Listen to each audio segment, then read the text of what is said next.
Active driving assistance is a driving control assistance feature. This means it takes the simultaneous use of lane centering assistance and adaptive cruise control features, which means that the driver must constantly supervise and support the feature and maintain responsibility for driving at all times. Joel, can you tell us a little bit about this? Sure.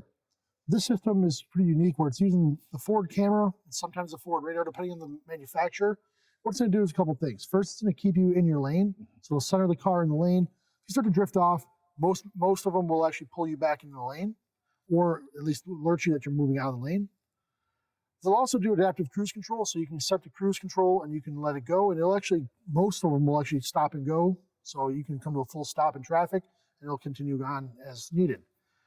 You do need to be in charge of these, like you said. So you need to make sure you have your hands on the wheels. Most of them have some kind of torque monitoring in the steering wheel where it actually has to detect a little bit of pull in order to make sure that you're there. Others actually have a camera where it's watching you to make sure you're paying attention to the road. And if they don't see either of those, it'll actually shut the system down on you. Are there any calibration concerns that we need to worry about?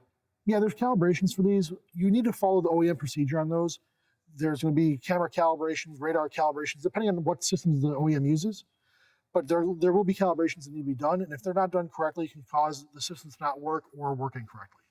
All great points. If you found today's tip helpful, please hit the thumbs up, subscribe to the channel, and share the video. Comment below for any future suggestions. These videos are made possible by SCRS. If you aren't currently a member, I encourage you to join. Visit scrs.com or use the link in the description below.